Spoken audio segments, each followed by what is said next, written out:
Olá, boa noite, meus irmãos e meus amigos. Que a graça e a paz do nosso Senhor Jesus Cristo esteja sobre a vida de cada um de vocês. Meu nome é Marli Moura, sou missionária da Igreja Batista Novo Horizonte, Natal, Rio Grande do Norte. E nós estamos aqui mais uma vez nesta noite para meditar acerca da Palavra de Deus. Você já leu o livro do profeta Ezequiel? Certamente, o capítulo 37 é o mais conhecido, não é? Desse livro. E o capítulo 37, ele vai responder uma pergunta feita lá no capítulo 33, verso 10. Diz assim: Assim falais vós, visto que as nossas prevaricações, os nossos pecados estão sobre nós e nós desfalecemos neles, como, pois, viveremos? A resposta a essa pergunta, Deus vai dar lá no capítulo 37, esse aí que é bem conhecido, né? A visão do vale de ossos secos. Acompanha comigo a leitura do texto que nos diz assim: Veio sobre mim a mão do Senhor, e o Senhor me levou, e o Espírito me pôs no meio de um vale que estava cheio de ossos, e me fez andar ao redor deles.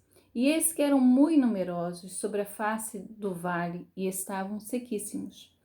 E me disse: Filho do homem, poderão viver estes ossos? E eu disse: Senhor Jeová, tu sabes. Então me disse: Profetiza sobre estes ossos e dize-lhes: Ossos secos, ouvi a palavra do Senhor.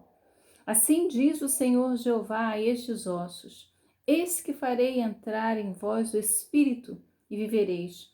E porei nervos sobre vós, e farei crescer carne sobre vós, e sobre vós estenderei pele, e porei em vós o espírito e vivereis, e sabereis que eu sou o Senhor. Então profetizei como me deu ordem, e houve um ruído enquanto eu profetizava. E eis que fez um rebuliço, e os ossos se juntaram, cada osso ao seu osso.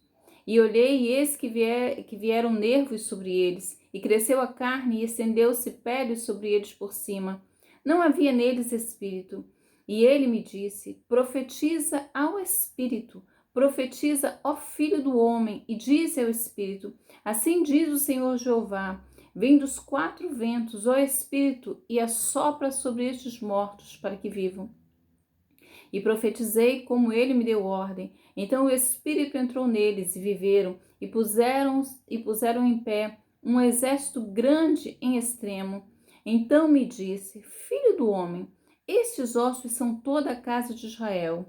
Eis que dizem: os nossos ossos se secaram e pereceu nossa esperança. Nós estamos cortados. Portanto, profetiza e dize-lhes: Assim diz o Senhor Jeová: Eis que eu abrirei as vossas sepulturas, e vos farei sair das vossas sepulturas, ó povo meu, e vos trarei a terra de Israel. E saberei que eu sou o Senhor, quando eu abrir as vossas sepulturas, e vos fizer sair das vossas sepulturas, ó povo meu. E porei em vós o meu espírito, e vivereis, e vos porei em vossa terra, e sabereis que eu, o Senhor, disse isso e o fiz, diz o Senhor. E veio a mim a palavra do Senhor dizendo: Tu, pois, ó filho do homem, toma um pedaço de madeira e escreve nele, por Judá e pelos filhos de Israel, seus companheiros. E toma outro pedaço de madeira e escreve nele, por José, vara de Efraim, e por toda a casa de Israel, seus companheiros. Ajunta um ao outro, para que se unam e se tornem um só na tua mão. E quando te falarem os filhos do teu povo, dizendo: Não nos declararás o que significam essas coisas?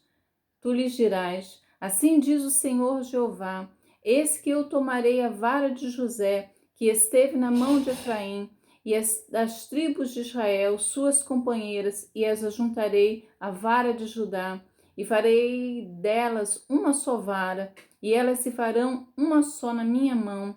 E os pedaços de madeira sobre que houveres escrito estarão na tua mão, perante os olhos dele. Dize-lhes, pois: Assim diz o Senhor Jeová: Eis que eu tomarei os filhos de Israel de entre as nações para onde eles foram, e os congregarei de todas as partes, e os levarei à sua terra. E deles farei uma nação na terra, nos montes de Israel, e um rei será rei de todos eles. Nunca mais serão duas nações, nunca mais para o futuro se dividirão em dois reinos, e nunca mais se contaminarão com os seus ídolos, nem com as suas abominações, nem com as suas prevaricações. Eu os livrarei de todos os lugares de sua residência em que pecaram, e os purificarei. Assim eles serão meu povo, e eu serei o seu Deus. E o meu servo Davi reinará sobre eles, e todos eles terão um pastor, e andarão nos meus juízos, e guardarão os meus estatutos, e os observarão. E habitarão na terra que dei ao meu servo Jacó, na qual habitaram vossos pais, e habitarão nela eles e seus filhos, e os filhos de seus filhos para sempre. E Davi, meu servo, será seu príncipe eternamente. E farei com eles um concerto de paz, e será um concerto perpétuo, e os estabelecerei e os multiplicarei, e porei o meu santuário no meio deles para sempre, e o meu tabernáculo estará com eles. Eu serei o seu Deus, e eles serão o meu povo, e as nações saberão que eu sou o Senhor, que santifico Israel, quando estiver o meu santuário no meio deles, para sempre. Como é que poderia uma nação morta viver novamente? Como é que isso poderia acontecer? Você percebeu aí pela leitura do texto que o povo, de Israel, a nação de Israel, especificamente lá Judá, ela havia sido enviada para um cativeiro, lá na Babilônia. E eles estavam lá e estavam com a esperança bem enfraquecida. Eles estavam exilados, eles estavam cativos em uma terra distante da sua, e eles estavam então abatidos. Diz lá que aquele povo estava pensando que eles pecaram, eles estavam desfalecidos e estavam pensando: como, pois, viveremos? Existem momentos nas nossas vidas que nós nos sentimos assim, não é? As coisas não estão indo bem, as coisas estão ruins e parece que a esperança ela se esvai, parece que ela escapa das nossas mãos, parece que existem momentos em nossas vidas que nós achamos que verdadeiramente chegou o fim. Mas Deus vai responder isso àquela nação. Como então poderia reviver uma nação morta? Como é que essa nação poderia ter vida novamente? Ezequiel, nessa visão, na visão do vale de ossos secos, está mostrando que Deus reconstruiria uma nação. Aquilo que para eles eram só ossos mortos, Deus estaria dando a ele carnes, tendões, pele, e estaria colocando sobre eles o sopro, o espírito da vida. Bom, a gente leu o capítulo 37, Eu aconselho você a fazer aí uma leitura desse livro, porque você vai ver que Deus ele começa a responder aquele povo a partir do capítulo 34, No capítulo 33, eles fazem essa pergunta: como é que nós vamos viver? Como é que nós viveremos? E Deus começa lá essa resposta a partir do capítulo 34, quando Deus vai dizer algumas coisas para aquele povo, Vai dizer que estaria dando a eles um novo pastor, Eles estariam sobre uma nova liderança, haveriam novas oportunidades para a casa de Israel, você vai ver isso ali no capítulo 33, haveria um momento de muita prosperidade, o capítulo 36 vai falar sobre isso, sobre o crescimento daquela nação, e essas promessas, que são dadas ao povo, elas precisavam ainda de alguma maneira chegar àqueles corações. Elas precisavam de alguma maneira germinar naqueles corações que estavam desolados. Eles estavam exilados, não se esqueçam disso. Eles não eram livres, eles não estavam mais vivendo na sua terra. Eles estavam exilados em uma nação, aquela nação que havia destruído a sua terra, que havia destruído o seu país, que havia saqueado o seu país, que havia feito prisioneiros, que haviam levado escravos, que muitos foram mortos. Uma nação poderosa. Eles precisavam de algo que trouxesse realmente esperança naquele momento em que eles não estavam conseguindo ver uma luz no fim do túnel, que eles não estavam conseguindo ver uma mão que pudesse ser estendida e resgatá-los. Aí vem a visão do Vale dos Ossos Secos, o profeta vai trazer isso para ele. E ele começa dizendo lá, nós lemos, né, no verso 1, ele vai dizer: veio a mim a mão do Senhor e me levou pelo Espírito. A mão do Senhor estava sobre o profeta, né? Você pode ver isso, essa expressão, né, vai aparecer algumas vezes nesse livro, o início desse livro vai dizer isso, o profeta vai falar acerca disso, né, que a mão do Senhor estava sobre ele, e o Espírito vai levar Ezequiel para onde? Vai levar Ezequiel para o meio de um vale.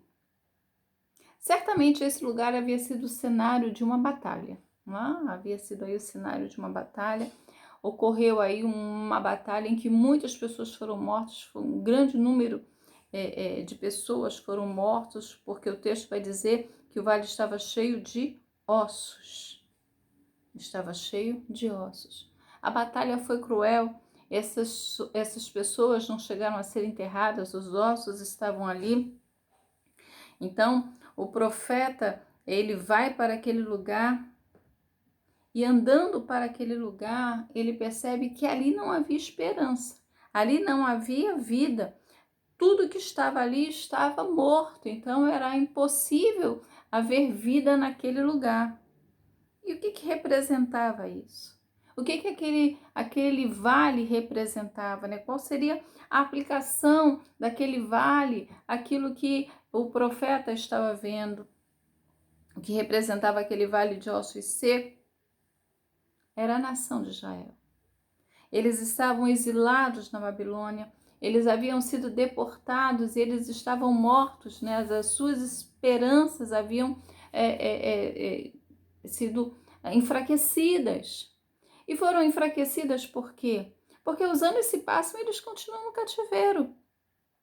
A sorte daquele povo, parecia que a sorte não estava sorrindo para eles, parece que eles haviam sido abandonados naquele lugar.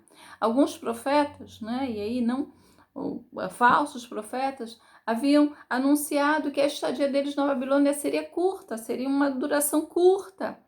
E os anos se passam e eles permanecem lá. Então a esperança, ela acaba sendo enfraquecida, ela acaba frustrada. Eles perderam a esperança de que aquele exílio seria um exílio de pouca duração. E é por isso que eles vão dizer: os nossos ossos secaram e a nossa esperança desvaneceu. Fomos exterminados. Os nossos ossos estão secos. Nós estamos aqui, o tempo passou, a esperança da restauração está desvanecendo. É um grande problema quando se perde a esperança, não é? Quando você perde a esperança, parece que o combustível da sua vida acabou.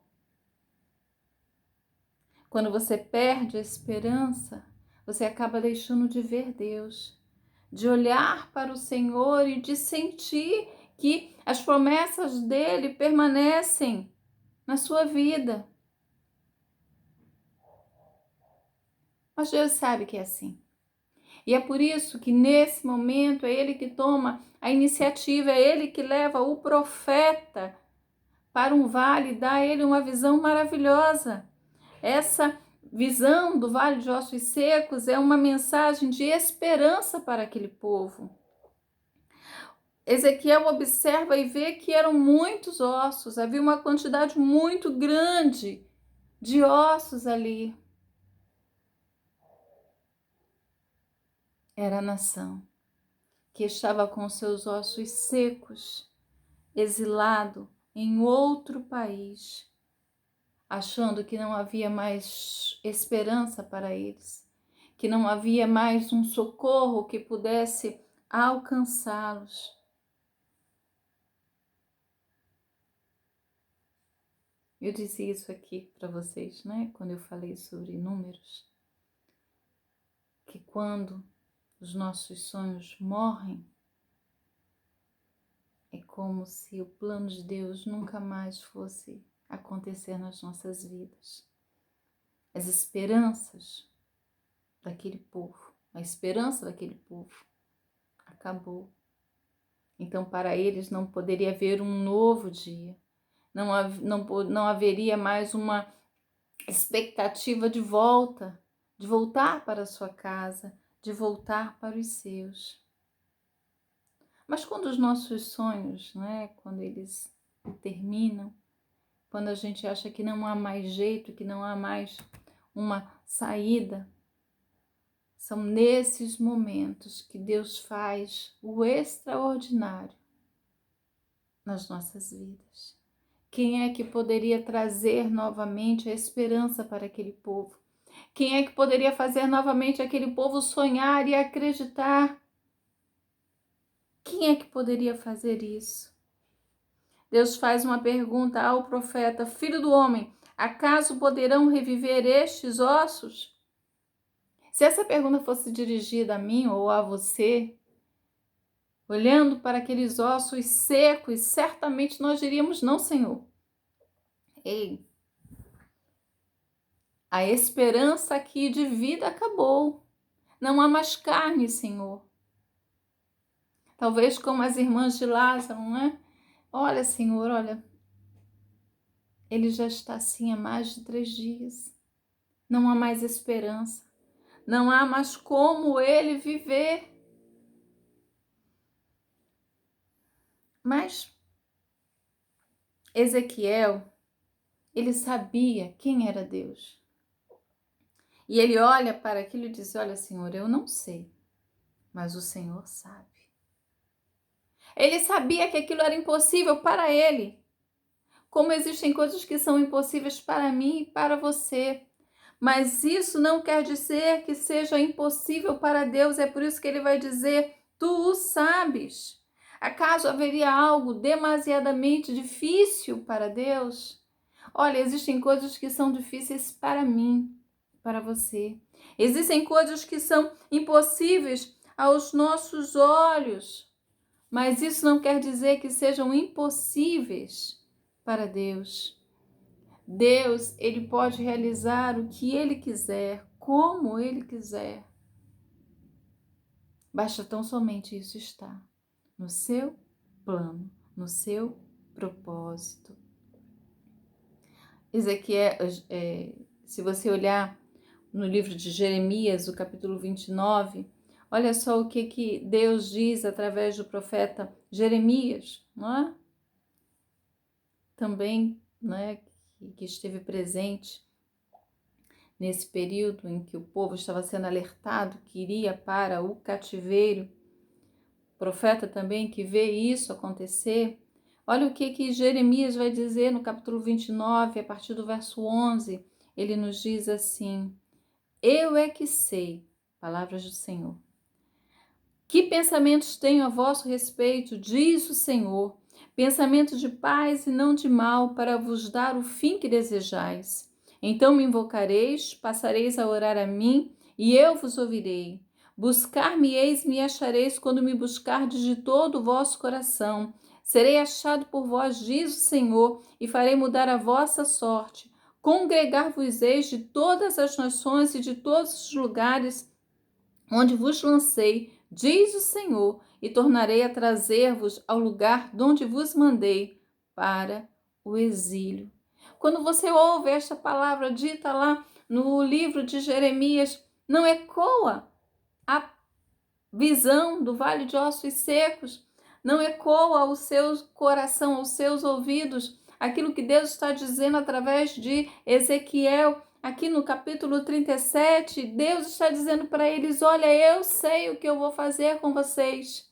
Eu sei que vocês estão se sentindo assim, derrotados, acabados, mas isso não quer dizer que seja o fim, porque eu tenho um plano na vida de vocês.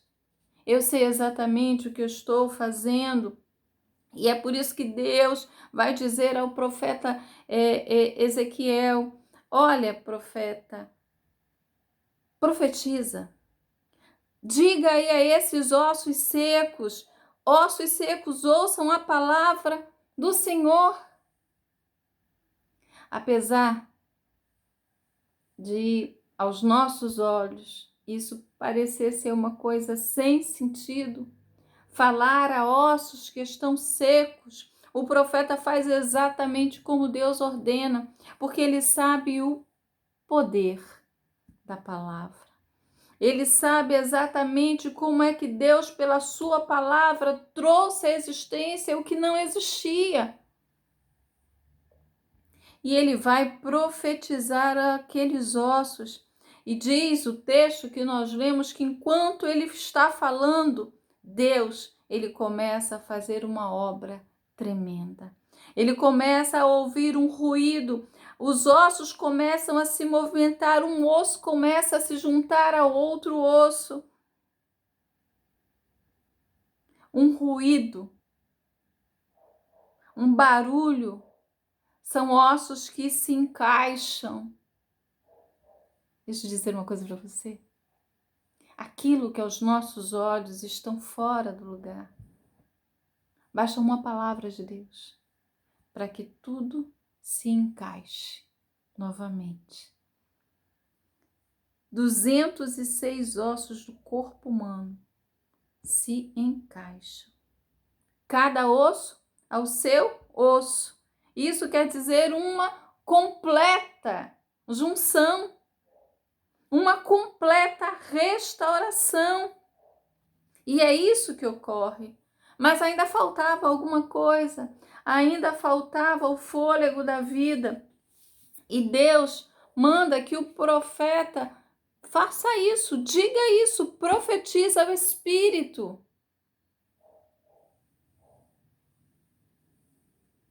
E dos quatro cantos, o Espírito vem, entra naqueles corpos e eles voltam a viver. Diz o texto que foi um exército grande em extremo.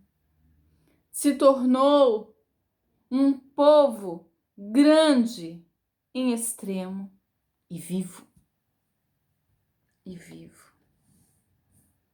Deus diz: porei em vós o meu espírito e vivereis, e vos estabelecerei na vossa terra.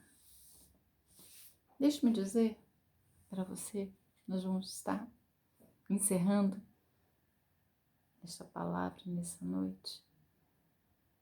Do jeito que Deus disse, ocorreu. Se você conhece a história, você vai ver que Deus levanta um homem, Ciro, que diz àquele povo que achou que estava encerrado, que estava morto na Babilônia, que não havia mais esperança de voltar. Deus levanta um homem para dizer àquele povo: podem voltar para casa. Voltem para casa e eu vou providenciar todos os meios, tudo aquilo que vocês necessitam para estabelecerem novamente na terra que o Senhor deu a vocês. Às vezes nós achamos que estamos acabados, que não há mais esperança, que não há mais o que fazer. Deus é o agente que restaura a esperança. Deus pode usar pessoas para nos lembrar de que aquilo que Ele promete, Ele cumpre. Do jeito que Deus disse que eles iriam para o cativeiro, Deus também disse que eles voltariam para a sua terra. E Deus assim o fez. Deus queria que aquele povo tivesse uma restauração física, uma restauração espiritual. Deus queria que aquele povo se reconhecesse como povo e povo de Deus. Profetiza. Mesmo que você ache que não há mais esperança, diga ao Senhor que você vai continuar crendo e esperando nele, porque você sabe que apesar de aos seus olhos não haver mais o que fazer, Deus pode fazer todas as coisas. Os sonhos de Deus são maiores que os seus. Por isso que lá Jeremias vai dizer: bem, eu sei os planos que tenho a vosso respeito. Então vamos acreditar e esperar que Deus pode fazer e pode fazer o melhor na minha e na sua vida.